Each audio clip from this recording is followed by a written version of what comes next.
How Brie Larson went from jobbing child actor to Oscar-winning leading Marvel superhero. Brie Larson is a record breaker. Her turn as Captain Marvel in the film of the same name has become the largest ever global box office debut for a female-fronted picture, and she is currently riding the crest of a huge wave as cinemagoers continue to flock to see Marvel's first woman-led superhero movie. Such is the franchise's faith in the character that it has been reported Captain Marvel will lead the Avengers going forward, securing Brie's place as one of the most powerful women in Hollywood right now. But how did she get to this incredible point in her career? From her humble beginnings as a jobbing child actor, to lifting a golden statue at the Oscars, we chart the rise of Brie Larson with her 6 steps to superstardom.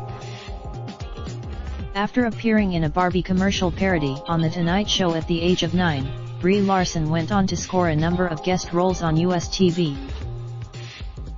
But by 2001, she'd managed to score her first main cast credit as an actor, appearing as a regular in US sitcom Raising Dad. In it, she played one of 2 daughters who were being brought up by their dad, following the death of their mother. We're sure it was much funnier than it sounds. While the show was responsible for giving Brie her first big acting gig, it was buried away on a cable channel and only lasted 1 series.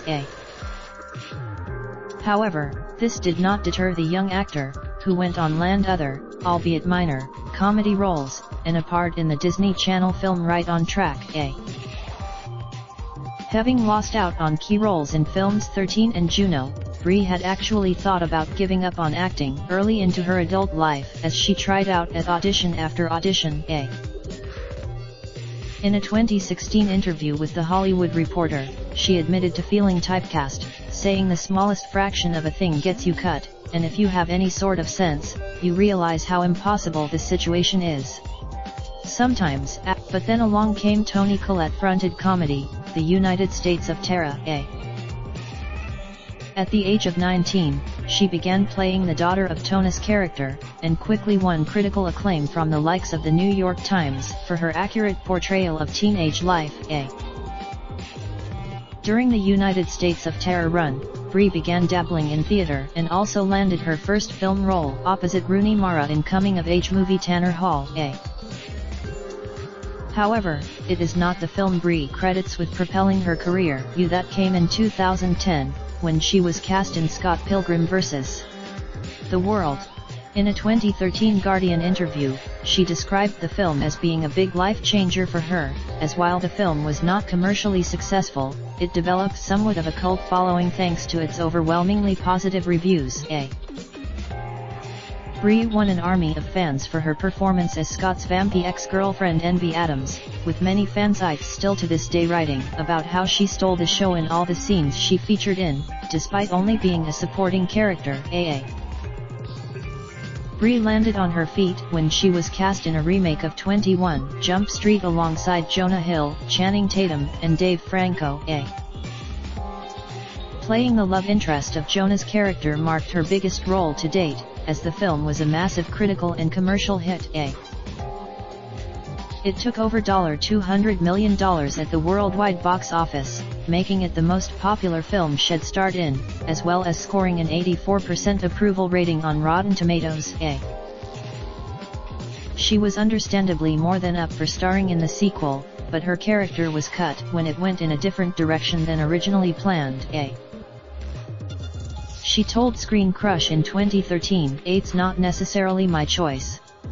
It's not like this." Brie's big breakthrough came when she landed her first leading role in Short Term 12, a US indie movie based on a 2009 short of the same name.